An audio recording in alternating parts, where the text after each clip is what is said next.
नमो विष्णुपादाय कृष्णप्रेष्ठाय भूतले श्रीमते भक्तिवेदांत स्वामी नामिने नमस्ते सरस्वती देवी गौरवाणी प्रचारिणे निर्विशेषशून्यवादी पाश्चात्यदेशतारिणे जय श्री कृष्ण चैतन्य प्रभु नित्यानंद श्री अद्वैत गदाधर शिवासादि गौर भक्तवृंद हरे कृष्ण कृष्ण कृष्ण हरे हरे हरे राम राम राम हरे कृष्णा।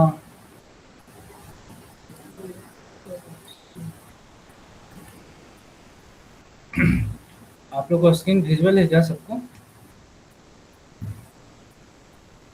हरे कृष्णा। आवाज जा रही है? ये स्टार्ट फ्रॉम भगवत 2.52 है।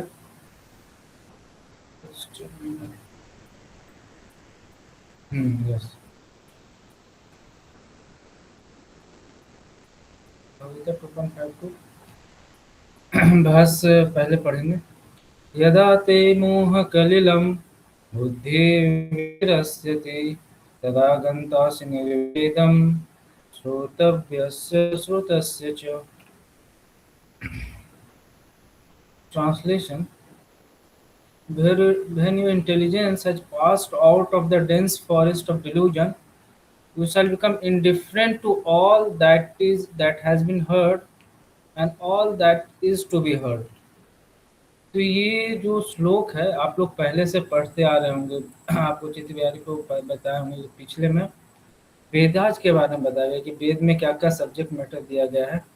जैसे उसमें दिया गया था कि फ्रूटिव वर्क्स करके जो कर्म कांड करते हैं कि हमें ये करने से ये फल की प्राप्ति होती है या फिर ये करेंगे तो ये फल मिलेगा, स्वर्ग जाने का क्या रास्ता है, ये सब इस पृथ्वी पे कैसे और हम अच्छे से मतलब कि ये इंजॉय कर सकते हैं, ये कर सकते हैं।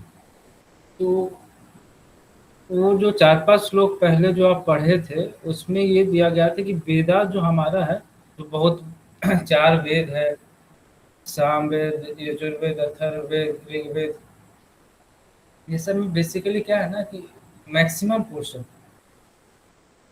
मैक्सिमम इसमें क्या है कि फलश्रुति दिया गया है। इसमें बताया गया कि आप ये काम करेंगे तो आपको ये रिजल्ट मिलेगा। और आपको किसी को पुत्र चाहिए तो इनका पूजा कीजिए, आपको पुत्र प्राप्ति हो जाएगा। अगर किसी को अच्छा नौकरी चाहिए या फिर कुछ अच्छा धन चाहिए ज़्यादा तो कुबेर की पूजा कीजिए। अच्छा मतलब कि आपको स्पाउस चाहिए तो शिव का पूजा कीजिए, पार्वती की पूजा कीजिए, ऐसा दिया गया है। बट वेदांत इनके लिए नहीं है, इससे भी आगे कुछ है। तो इस श्लोक में वो वर्णन कर रहे हैं कि आपका जो बुद्धि है, इंटेलिजेंस जो है, डेंस फॉरेस्ट ऑफ डिल्यूजन मतलब कि घना जंगल है। घना जंगल के यहाँ तुलना किया गया कि ये सब जो वेदांत में दिए गए फ्लावे वर्ड जो है ना, जो कि ये आपको करने से ये रिजल्ट मिलेगा, ये सबसे अगर ऊपर उठ जाएगा ना आपका मन, देन आप एक ज्ञान योग में आ जाएंगे। इसमें तो पहले कर्म कर्म कर्म कर्म योगी होता है, कर्म योगी जो कि मतलब कि जो कर्म करते हैं उसके बदले में कोई रिजल्ट चाहता है कि ये रिजल्ट होना चाहिए, उसके ऊपर ज्ञान योगी आते हैं। ज्ञान योगी मतलब कि वो ये भौतिक संसार के कर्म से अटैच नहीं होते, वो चाहते हैं कि हम भगवान की प्राप्ति करें, जन्म मृत्यु से छुटकारा पाए। तो उनके बारे में ये बस बताया गया है कि अगर आपका जो बुद्धि है ये कर्म कांड के थॉट से आगे निकल जाएगा तब आप इन चीज़ों से अलग हो जाएंगे, आपको ये सब चीज़ ज़्यादा इफेक्ट नहीं करेंगे। तो इसके तात्पर्य में प्रभुपाद बोल रहे हैं, there are many good examples in lives of great devotee of the Lord, of those who become indifferent to the rituals of Vedas simply by devotional service of the Lord. When a person factually understands Krishna and his relationship with Krishna, he naturally becomes completely indifferent to the rituals of fruitive activities. Even though an experienced Brahmana Sri Madhavendra Puri, a great devotee and acharya in the line of devoteeship, इसके ऊपर में कह रहे हैं कि जब आप भगवान की भक्ति करेंगे ना, भगवान कृष्ण का ये करेंगे तो वेदास में जितने भी रिचुअल्स दिए गए, जितने भी मतलब कि नियम बताए गए हैं जो कि अननेसेसरी है, जो कि ट्रबल है, ट्रबल सब है, जो कि मतलब बहुत ही लेंदी है, बहुत लंबा चौड़ा है कि ये पूजा ऐसे करना, ये करना, ये करना, वो सब करने की आपको जरूरत नहीं है। अगर आप भगवान की सिंपली भक्ति कर रहे हैं, भगवान का नाम ले रहे हैं, भगवद गीता पढ़ रहे हैं, तो भगवान कह रहे कि वो सब आपको करने की जरूरत नहीं है। उसका एक एग्जाम्पल दे रहे हैं कि एक बहुत ही बड़े ब्राह्मण थे, श्री माधवेंद्र कोई नाम का, वो बहुत ही भगवान कृष्ण के बहुत बड़े भक्त थे। उनका ये वाला ये है श्लोक है। श्लोक ये है, संध्या वंदन भद्रमस्तु भवतो भूष्णान तुभ्यं नमो भो देव पितरश्च तर्पण विधौ नाहं क्षमा क्षमयाताम् यत्र क्वापि निषद्य यादवकुलो तमस्य कंसदृशः स्मरन् स्मरनघं हरामि तदलं मन्ये किम् अन्येन मे। ये बेसिकली इसके कहने का मतलब है कि oh prayers, oh my prayers 3 times a day, oh glory, मतलब कि ये बहुत सारे रिचुअल्स भाई इसमें बताया गया वेद में कि आपको तीन तीन समय, कोई भी जो ब्राह्मण होते हैं उनको 3 समय स्नान करना होता है, 3 टाइम्स अ डे। फिर उनको गायत्री पाठ करना होता है, उनको सुबह सूर्य की पूजा करनी होती है, दोपहर में अलग देवता की पूजा करनी होती है। मतलब कि जानना चाह रहे हैं कि क्या है अध्यात्म, क्या है ये, उनके लिए नाम बताया है कि आपको 3 समय स्नान करना है। आपको सुबह अपने फोर फादर्स, आपके जो पूर्वज हैं उनको प्रणाम करना है, उनको ऑफर रिस्पेक्ट रिस्पेक्ट ऑफर करना है। और बहुत सारे नियम से अगर आप जाएंगे ना फिर में, तो इसमें है कि आपको 3 समय गायत्री मंत्र का पाठ करना है। फिर सुबह सूर्य देव की पूजा करनी है, शाम को चंद्र देव की पूजा करनी है, ऐसे बहुत सारे नियम है। बट यहाँ पे प्रभुपाद कह रहे हैं कि when one is fully in Krishna consciousness and engage in transcendental loving service, one become indifferent to all these regulative principles. अगर आप कृष्ण भावनामृत में हैं, आप कृष्ण का नाम ले रहे हैं, कृष्ण भक्ति कर रहे हैं और उनकी सेवा कर रहे हैं, भगवान की सेवा कर रहे हैं। भगवान की सेवा कैसे कर सकते हैं? भगवान की सेवा उनका नाम जप करके कर सकते हैं। भगवान की सेवा वो जो बोले हैं उनको पढ़ के कर सकते हैं, जैसे कि भगवत गीता भगवान खुद बोले। उनका उनको पढ़ना, उनको अपने जीवन में उतारना भी एक भगवान की सेवा है। तो अगर ये हम करेंगे ना, तो और भी जो भी वेदास में दिया गया है वो सब करने की जरूरत नहीं पड़ेगी हमें।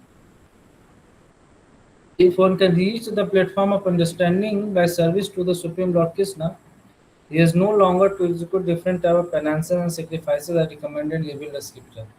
स्क्रिप्चर्स में ये भी मेंशन किया गया है कि आपको भगवान की प्राप्ति के लिए तपस्या करना पड़ेगा। तो आप देखेंगे पहले के ज़माने में लोग क्या करते थे, बड़े बड़े योगी रहते थे, वो हिमालय पर्वत पे जाकर ठंड के समय में किसी एक तालाब के बीच में जाके एकदम आंख बंद करके तपस्या कर रहे हैं ऐसे। पूरा ठंडा है, पूरा चारों तरफ बर्फ जमा हुआ है, तो एक्सट्रीम तपस्या हो गया। गर्मी के मौसम में जब 45-46 डिग्री टेम्परेचर रहता है, उसमें चारों तरफ आग लगा कर बीच में बैठ के ऐसे तपस्या कर रहे हैं, आंख बंद करके ये कर रहे हैं। ये सब बहुत ही मतलब अपने शरीर को टॉर्चर करते हैं, ताकि उनकी जो आसक्ति है शरीर के प्रति, उनका जो अटैचमेंट है सर की शरीर और उससे रिलेटेड जो थिंग्स है, वो कम हो सके। ऐसा इतना बड़ा बड़ा तपस्या पहले करते थे लोग, फाइनेंसिस। फिर भगवान बोले, आप वो बात बोल रहे हैं, सिंपली आप भगवान कृष्ण का नाम ले रहे, हरे कृष्ण महामंत्र का जाप कर रहे हैं, ये कर रहे, तो ये सब करने की कोई ज़रूरत नहीं। आप बस नाम लेते रहिए एक प्रॉपर गाइडेंस में, गुरु के सर में, तो ये सब करने की कोई ज़रूरत नहीं पड़ेगी।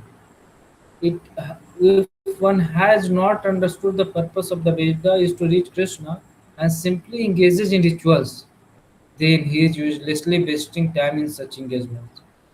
यहाँ पे एक इम्पोर्टेंट पॉइंट है कि वेदास का पर्पस क्या है। वेद जो लिखा गया है, ये कौन लिखे हैं? व्यासदेव लिखे। व्यासदेव कौन थे? वो भगवान कृष्ण के ही अवतार थे, भगवान कृष्ण के एक 27 अवतार थे जो खुदा के सब वेद लिखे हैं।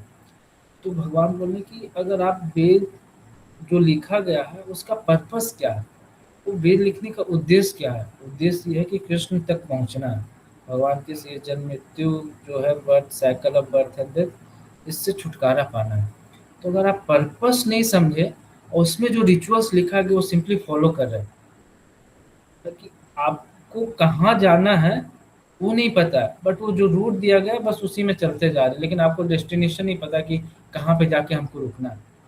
तो वही बोले कि अगर आप पर्पस नहीं पता है वेदांत का, सिंपली रिचुअल्स फॉलो कर रहे हैं, तो आप सिंपली टाइम वेस्ट करें इस पर, आप अपना टाइम वेस्ट करें, अपने और भी जितने लोग हैं सबका टाइम वेस्ट करें। तो यहाँ पे देखिए प्रभुपाद बोले, is uselessly wasting time in such engagement. इसका मतलब हुआ कि अगर हम किसी भी कार्य को लेकर, ये सिर्फ मैं इसके लिए नहीं बोल रहा हूँ कि जब आप भक्ति में हैं, आप कोई भी, जैसे आप पढ़ाई कर रहे हैं, आपको एम पता होना चाहिए कि आपको करना क्या है। आप जैसे आप लोग सब स्टूडेंट ही है वो, तो आपका एम क्लियर होना चाहिए, आपको गोल पता होना चाहिए कि आपको क्या करना है। उसके बाद आप उसका जो भी है कैसे करना है, ये मतलब कि रिचुअल्स फॉलो कीजिए, उसका प्लानिंग बना के ये कीजिए। तो ये लाइफ के हर एक एस्पेक्ट में लागू होता है कि आपको क्लियर होना चाहिए कि लाइफ को उस फेज में हमें क्या करना है, उस एस्पेक्ट में क्या करना है, हमें क्या चाहिए, हम क्या ये कर सकते हैं। नहीं तो सिंपली आप टाइम मतलब ये रिचुअल्स फॉलो करेंगे, सिंपली वो वेस्ट, टाइम वेस्ट होगा, ऐसा लगेगा। Person in Krishna consciousness transcend the limit of Shabda Brahma और the range of Vedas and Upanishads. तो बात देखिए बहुत ही बोल्ड स्टेटमेंट बोल रहे हैं यहाँ पे। Person in Krishna consciousness transcend the limit of Shabda Brahma.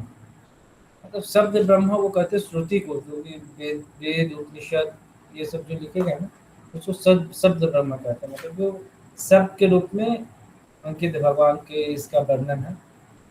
अगर ये जो कृष्ण भावनामृत में पर्सन्स है, वो ट्रांस उसके ऊपर चले जाते हैं। मतलब एक ऐसा लेवल आ जाता है भक्ति में कि वेदांत में क्या लिखा गया है, क्या रिचुअल्स फॉलो करना, वो आपके लिए एप्लीकेबल नहीं। आप उससे ऊपर जा चुके हैं, एक स्टेज ऊपर जा चुके हैं, ऐसा ही। ये कटवट का एक ये हुआ। दूसरा ये थोड़ा टेक्निकल है, अभी जो सेकेंड चैप्टर 72 वर्स है, इसमें थोड़ा सा ये करेगा, ये थोड़ा सा टेक्निकल हो जाता है, ठीक है। थोड़ा सा समझने में दिक्कत आएगा, बट एक बार सुन लीजिएगा। श्रुति विप्रतिपन्ना ते यदस्थास्यसि निश्चला क्षमाधाचला बुद्धि तदा योगम अवाप्स्यसि। Translation. Your mind, when your mind is no longer disturbed by the flowery language of the, when it remain fixed in the trance of self-realization, then you have attained the divine consciousness. तो इसमें ये बोला गया है कि जब आपका जो माइंड है वो वेदास में जो लिखा गया है उससे अनअटैच्ड है, उससे मतलब कि आप डिस्टर्ब नहीं हो रहे, और आपका जो है माइंड जो है सेल्फ रियलाइजेशन मतलब आत्म साक्षात्कार के लिए फिक्स्ड है, then you have attend the divine goal. जैसे कि एक एग्जांपल देता हूँ, जैसे आपका किसी के साथ मतलब कि आप किन्हीं को कोई एक काम बोले थे कि जो कि बहुत ज़रूरी था, कि आज जस्ट लाइक कल आपका एग्ज़ाम है, और कल आपका एक असाइनमेंट सबमिट करना है, सॉरी ठीक है, एक टीचर को असाइनमेंट सबमिट करना है। आप एक असाइनमेंट वो असाइनमेंट बना लिए, और आपका दोस्त वो असाइनमेंट मांग कर मतलब कि ले लिया है, बोला कि कल मैं जमा कर, कल मैं ला कर दे दूँगा। बट वो कल कॉल करे तो कॉल उठा ही नहीं रहा है, यही नहीं कर रहा है, तो आप क्या होंगे, डिस्टर्ब होंगे। आपका माइंड डिस्टर्ब हुआ क्योंकि लास्ट टाइम है ये करने का। तो डिस्टर्ब होगा तो फिर क्या कर सकते हैं आप लोग? उन पे गुस्सा होंगे, जो असाइनमेंट लिया उन पे गुस्सा होंगे, उन पे जब वो मिलेगा तो आप उनको ऊँची आवाज़ में बात करेंगे, ये करेंगे। बट यहाँ पे भगवान बोल रहे हैं, जब आपका जो माइंड है is no longer disturbed by the flowery language of the Vedas. ऐसा हुआ कि आपका जो माइंड है वो उसको ऐसा कि ठीक है असाइनमेंट लिया, कॉल नहीं कर रहा है, कॉल नहीं उठा रहा है, वो कुछ बिजी होगा, रात को ज़्यादा देर जग कर असाइनमेंट बनाया हुआ, तो सुबह सोया आपको उठाया नहीं होगा। तो जब आपका माइंड डिस्टर्ब नहीं होता है ना कोई भी सिचुएशंस में, जब देखिएगा कि आपके लिए कोई अनफेवरेबल सिचुएशन आ जाता है, इसमें आपका माइंड डिस्टर्ब हो जाता है, लेकिन आप ट्राई कीजिएगा कि उस माइंड को धीरे धीरे काम कीजिएगा, ऐसे कीजिएगा जब उस स्थिति में आ जाएगा कि एक्सटर्नल जो अपीयरेंस है, एक्सटर्नल सर्कमस्टेंसेस आपके इंटरनल को इफेक्ट नहीं कर रहा। मतलब इंटरनली जो हैं, बाहर से कुछ भी आ जाए, कोई सुखद समाचार आ जाए, दुखद समाचार आ जाए, कुछ भी आ जाए, आप एज इट इज, आपका माइंड डिस्टर्ब नहीं होता। भगवान उस स्थिति की बात करें, आगे भी श्लोक में और भी ये वर्णन आएगा, बहुत पूरा ये होगा। तब आपका जो कॉन्शियसनेस, आपकी चेतना जो डिवाइन हो जाएगी। डिवाइन मतलब डिमोनिक डिवाइन दो वर्ड होता है। डिवाइन मतलब कि दैवी प्रकृति वाला, मतलब आप में एक डिवाइन कॉन्शियसनेस आ जाएगा ऐसे। To say that one is in samadhi is to say one is fully realized Krishna consciousness. That is, one is in full samadhi, has realized Brahman, Paramatma, and Bhagavan. The highest perfection of self-realization is to understand that one is eternally a servitor of Krishna, and one's only business is to discharge one's duty in Krishna consciousness. तो देखिए, ऊपर वाला ये जो है ये थोड़ा सा टेक्निकल है। ये समाधि वर्ड का डेफिनेशन बता रहे हैं कि समाधि किसको कहते हैं। समाधि उसे कहते हैं कि आपका जो पूरा चेतना है, आपका शरीर, आपका मन, आपका बुद्धि, वो भगवान में पूरा लगा हुआ है। आप हमेशा भगवान की चिंतन करते रह रहे हैं। आप कुछ भी काम कर रहे हैं, इनफैक्ट कोई भी कर रहे हैं, पढ़ाई कर रहे हैं, खाना बना रहे हैं, खाना खा रहे हैं, भगवान की चिंतन में हमें तो समाधि करते हैं। यहाँ पे पोपा सेकंड लाइन में बोल रहे हैं, the highest perfection of self realisation is to understand that one is eternally a survivor of Krishna. मतलब कि हमें ये चीज समझना चाहिए इस वर्ड में कि मैं कृष्ण का दास हूँ। बेसिकली यहाँ पे इस भौतिक संसार में आप देखेंगे, एवरीबॉडी, किसी को भी ले लीजिए, इवन अगर वो ह्यूमन बीइंग हो, एनिमल हो, वो किसी ना किसी को सर्व कर रहा है, वो किसी ना किसी को अपना सेवा दे रहा है। बॉस एम्प्लॉय अपने बॉस को दे रहा है, गवर्नमेंट सिटीजन्स को दे रही है। एक जो बेटा है वो अपने माता पिता की सेवा कर रहा है, माता पिता अपने बेटे का ख्याल रख रहा है, टीचर स्टूडेंट की सेवा कर रहा है। मतलब सेवा मतलब कि गिविंग सर्विस टू देम। सेवा इन द सेंस मतलब उनको सर्विस कर रहा है, उनको ये योगदान दे रहा है ऐसा करके। तो यहाँ पे प्रभुपाद बोले the highest perfection of self realisation is to understand that one is eternally survivor of Krishna. मतलब कि हमारा सेल्फ रियलाइजेशन का हाईएस्ट जो परफेक्शन है, हमें ये समझना है कि हम कृष्ण के नित्य दास हैं। कृष्ण, एक श्लोक आता है चैतन्य चरितामृत में, जीव कृष्ण दास यही विश्वास कहना तो और दुख नहीं। क्योंकि अगर एक जीव जो है इस संसार में, जीव मतलब कि जो ह्यूमन बींग्स है, जो जितने जीव, अगर वो समझ जाए कि मैं कृष्ण का दास हूँ, मेरा जो काम है कृष्ण की सेवा करना है, तो उसके जीवन में और कोई दुख नहीं रहे। जीव कृष्ण दास यही विश्वास, ये विश्वास कर ले तो उसके जीवन में और कोई दुख नहीं रहे। A Krishna conscious person or unflinching devotee of the Lord to not be disturbed by the flowery language of the Vedas, nor be engaged in the fruitive of activities for promotion in heavenly kingdom। तो पिछला जो श्लोक में आप लोग पढ़े थे कि वेदास में बहुत सारे डिस्क्रिप्शंस है, खासकर हेवेंस के लिए, मतलब कि बहुत सारे लोग स्वर्ग जाना चाहते हैं। यहाँ पे नहीं, यहाँ पे जो जिनका मृत्यु भी हो जाता है, हम लोग में तो क्या लिखते हैं, स्वर्गीय दिश, मतलब स्वर्गवास हो जाएगा। बट भगवान के स्वर्ग से भी ऊपर वैकुंठ है, वैकुंठ से ऊपर गोलोक वृंदावन है। तो कुछ लोग वैकुंठवासी लिखते हैं, कुछ लोग स्वर्गीय लिखते हैं। तो यहाँ पे बहुत सारे लोगों का जो माइंड सेट है कि इस पृथ्वी से लेकर स्वर्ग में बहुत अच्छा सुख है, इस पृथ्वी से अच्छा सुख है, तो हम पुण्य का काम करेंगे, स्वर्ग मिल जाएगा ऐसा करके। बट जो कृष्ण भावनावित पर्सन, जो कृष्ण का भक्त है, जो भगवान का भक्त है, उनको ये सब स्वर्ग का प्रलोभन हो, या फिर इसी जन्म में, इसी पृथ्वी में किसी को ज़्यादा पैसा मिला हो, या फिर कोई ज़्यादा धनी व्यक्ति हो, ज़्यादा विद्वान व्यक्ति हो, ये सब अफेक्ट नहीं करता है। उनका एक ही सेवा रहता है, उनका एक ही ध्यान रहता है कि मैं कृष्ण का दास हूँ, और मेरा जो सेवा है भगवान की सेवा करना है। मेरा जो ड्यूटी है वो भगवान का भक्ति करना है, और इसी भक्ति से हम इस संसार के जन्म मृत्यु के बंधन से मुक्त हो सकते हैं। एक भक्त का ये कॉन्शियसनेस रहता है। In Krishna consciousness, one comes directly into communion with Krishna, and thus all direction from Krishna may be understood in the transcendental state. One is sure to achieve result by such activity and attain conclusive knowledge. One has only to carry out the orders of Krishna or his representative, the spiritual master. तो इसमें बता रहे हैं कि भक्ति में आपको कुछ नहीं करना है। आपका जो गुरु है, आपके जो मेंटर है, वो जो बोल रहा है बस उनका इंस्ट्रक्शन को फॉलो करना है।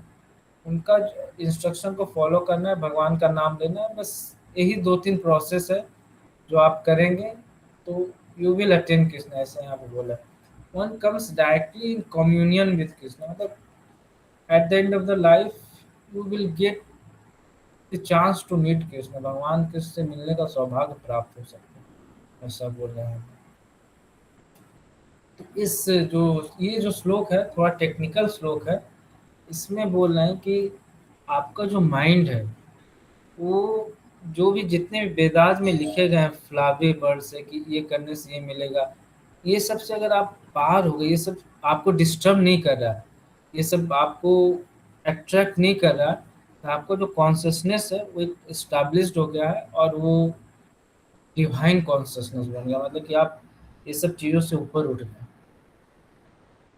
जैसे आप लोग कभी ट्रैफिक में फंसे होंगे, मैं एक एग्जांपल दे रहा हूँ, उसके बाद नेक्स्ट श्लोक निकालेंगे। कभी कोई ट्रैफिक, जैसे बेंगलोर का या फिर दिल्ली का ट्रैफिक बहुत ही खराब होता है, उसमें आप फंस गए तो ऐसा होता है कि 20-20 मिनट्स, हाफ एन आवर निकलना मुश्किल हो जाता है। तो उस ट्रैफिक में फंसे है आप, और ट्रैफिक आगे नहीं बढ़ी तो नेचुरली क्या होगा, आप डिस्टर्ब होंगे, आपका माइंड खराब होगा। अब कुछ लोग चिल्लाने लगते हैं जल्दी हो, क्या हुआ ये, तो बहुत सारे मतलब डिस्टर्ब हो जाते हैं बेसिकली। तो दूसरा कोई आदमी है, वो क्या है कि ऊपर से जा रहा है, जस्ट लाइक हेलीकॉप्टर से जा रहा है, ऊपर से ऐसे जा करके जा रहा है। वो देखते हैं कि पूरा जाम है, बहुत सारे लोग ये है, बट वो देखता है वो सिचुएशन में तो वो डिस्टर्ब नहीं होता है, क्योंकि वो उससे ऊपर उठ चुका है, उस सिचुएशन में या उस प्रॉब्लम में फंसा नहीं है। तो भगवान के जो भक्त हैं वो लाइक कि जो हेलीकॉप्टर से ऊपर से जा रहे हैं वो है। वो देखते हैं कि लोग इस भौतिक संसार में कर्म कांड में, कोई पुत्र प्राप्ति के लिए, कोई धन प्राप्ति के लिए, कोई दिस डैट, बहुत सारी चीज़ के लिए ये सब कर रहे हैं, ये पूजा कर रहे, वो पूजा कर रहे, दिस डैट, बहुत सारी चीज़ें कर रहे हैं। अब जो भगवान का नाम ले रहा है, भगवान की भक्ति कर रहा है, वो एक लेवल ऊपर चल गया, वो देख रहे हैं कि ये सब फंसा हुआ है इसमें, बट वो डिस्टर्ब नहीं हो रहा है, बट ये जो नीचे के लोग हैं वो डिस्टर्ब हो रहे हैं। तो कुल मिला के इनका जो तात्पर्य यही है कि आप भगवान नाम लेंगे तो आप इस एक लेवल ऊपर उठ जाएंगे, ये इन सब चीज़ों से आपको ऐसा अफेक्ट नहीं करेगा। अब ये 2.54 से एक नया सेक्शन स्टार्ट होता है। इसमें अर्जुन एक क्वेश्चन पूछते हैं, जिनका भगवान उसमें एक आंसर देते हैं। 16-17 वर्स में लगातार आंसर देते हैं इसमें। अर्जुन इसमें अर्जुन वाच स्थितप्रज्ञस्य का भाषा समाधिस्थस्य केशवः स्थितिधि किं प्रभाषेत किमाशीत व्रजेत किम। इसमें भगवान पूछ रहे हैं, ये अर्जुन पूछ रहे हैं कि स्थित प्रज्ञस्य, जो व्यक्ति इन सब चीज़ों से ऊपर उठ गया, जो कि मैं एग्जांपल दिया हेलीकॉप्टर में बैठ के ऊपर नीचे देख रहा है, जिनकी जो बुद्धि है वो स्थित हो गई है, मतलब कि वो लाइक सिचुएटेड है, वेल सिचुएटेड है, उनको ये सब वेद का एक्सटर्नल डिस्टर्बेंस कोई डिस्टर्ब नहीं कर रहा, सुख दुख मान अपमान शीत उष्ण ये सब से कोई डिस्टर्बेंस नहीं, वो एकदम फिक्स्ड है। उनका भाषा क्या है, ट्रांसलेशन में आता है, Arjuna said, "Oh Krishna, what is the symptom of one whose consciousness is immersed in transcendence? How does he speak and what is his language? How does he sit and how does he bow?" यहाँ पे 4 सवाल पूछ रहे हैं अर्जुन भगवान से। वहाँ से पूछ रहे हैं कि हे भगवान, आप आपने जो व्यक्ति का वर्णन पिछले श्लोक में किया है कि जिनका बुद्धि जो है स्थित प्रज्ञा हो गया, मतलब सिचुएटेड हो गया भक्ति में, फिक्स कृष्णा कॉन्शियस में, वो डिस्टर्ब नहीं होंगे। तो हाउ डज ही स्पीक, उनकी भाषा कैसे होती है, वो कैसे बोलते हैं, उनका लैंग्वेज क्या होता है, वो कैसे बैठते हैं, कैसे मतलब उनका, उनको हम कैसे पहचानेंगे बेसिकली कि ये व्यक्ति जो है वो ट्रांसेंडेंस में स्थित है, मतलब वो भगवान की भक्ति में तल्लीन है, भगवान की भक्ति में लीन है, ऐसा करके पटपट में बोल रहा है। As their symptoms of each and every man in terms of his particular situation, Similarly, one who is in Krishna consciousness has particular nature, talking, walking, thinking, feeling, etc. As a rich man has his symptoms by which he is known as a rich man. As a diseased man has his symptom which he is known as diseased, or as a learned man his symptoms. So man in transcendental consciousness of Krishna has specific symptom in various degree. One can know his specific symptom from the Bhagavad Gita. यहाँ पे बोल रहा है कि जैसे कि कोई एक बीमार व्यक्ति होता है, तो उसको देखकर ही आप बता देंगे कि वो बीमार व्यक्ति है। मतलब उनका अपीयरेंस, शरीर का अपीयरेंस, उनके चलने का तरीका, उनके बोलने का तरीका देखकर पता लग जाता है कि वो बीमार है। तो एकदम धनी व्यक्ति है, उनको भी देख के आप बता देंगे कि ये धनी व्यक्ति है। मतलब कि उनके पहनने का तरीका, उनके बोलने का तरीका वगैरह डिफरेंट होता है। जो व्यक्ति ज्ञानी है, जो मतलब कि बहुत ही पढ़ा लिखा है, उनको भी आप बता देंगे। तो ऐसे ही 3 एग्ज़ाम्पल दिए हैं प्रभुपाद कि जिस प्रकार से हम एक धनी व्यक्ति को, एक बीमारी या रोगी व्यक्ति को और एक लर्नेड पर्सन को, जो पढ़ा लिखा, उनको पहचान सकते हैं। उसी प्रकार जो भगवान की भक्ति में हमेशा स्थित है और जिनका जो बुद्धि है वो स्थिर है, वो किसी भी सिचुएशन में डिस्टर्ब नहीं होता है। उनके क्या सिम्पटम्स है, अर्जुन ये पूछ रहे हैं।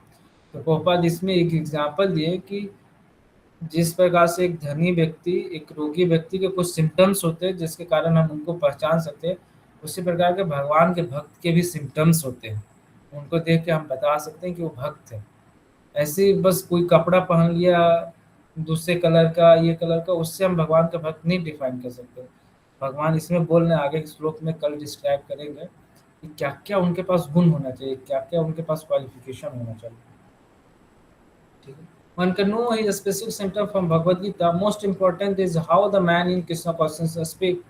For speech is the most important quality of the man. It is said that a fool is undiscovered as long as he does not speak, and certainly a well-dressed fool cannot be identified unless he speaks. But as soon as he speaks, he reveals everything himself at once. The immediate symptoms of Krishna conscious man is that he speaks only of Krishna and the matter relating to him. Other symptoms automatically follow as stated. यहाँ पे वही बोल रहे हैं कि एक व्यक्ति का सबसे बढ़िया जो गुण होता है, जिससे आप किसी व्यक्ति को पहचान सकते हो, उनके बोलने का तरीका। कोई मूर्ख व्यक्ति है, जैसे कि 2 आदमी को सेम ड्रेस पहने हुए, सेम जैसा लुक है वगैरह सब है। एक मूर्ख व्यक्ति है, एक ज्ञानी व्यक्ति है। तो वो बात बोल रहे हैं कि उन दोनों को पहचानने का तरीका, अनटिल एंड अनलेस वो जब तक बोलेगा नहीं तब तक हम पहचान नहीं सकते। वो जैसे ही बोलना स्टार्ट करेगा, उनकी बात समझ सुनकर हम बता सकते हैं कि ये मूर्ख है, ये ज्ञानी व्यक्ति है। तो कल भगवान इसको डिस्क्राइब करेंगे कि क्या सिम्पटम्स है लोगों का इसमें, ये मतलब कि क्या सिम्पटम्स है जो व्यक्ति भगवान की भक्ति में हमेशा ये रहता है, तल्लीन रहता है, ये रहता है। तो इसमें 8:32 ऑलरेडी हो गया कि नहीं? हो कोई प्रश्न है तो पूछ सकते हैं। समझ में आया आप लोगों को क्या? समझिए, जो 3 थोड़ा सा टेक्निकल है ये एक्चुअली, क्या वेदास के बारे में डिस्क्राइब किया है, तो थोड़ा सा टेक्निकल है। आगे अभी आप जाएंगे ना तो इसमें भी और थोड़ा मतलब कि technical subject matter. Second chapter Bhagavad Gita का बहुत ही मतलब कि बड़ा भी है और समझने के लिए थोड़ा सा टाइम लगता है, एक बार में समझना थोड़ा मुश्किल होता है, बट जिस्ट में यही है। और किन्हीं को कोई क्वेश्चन है तो बोल सकते हैं, अदरवाइज वी कैन क्लोज।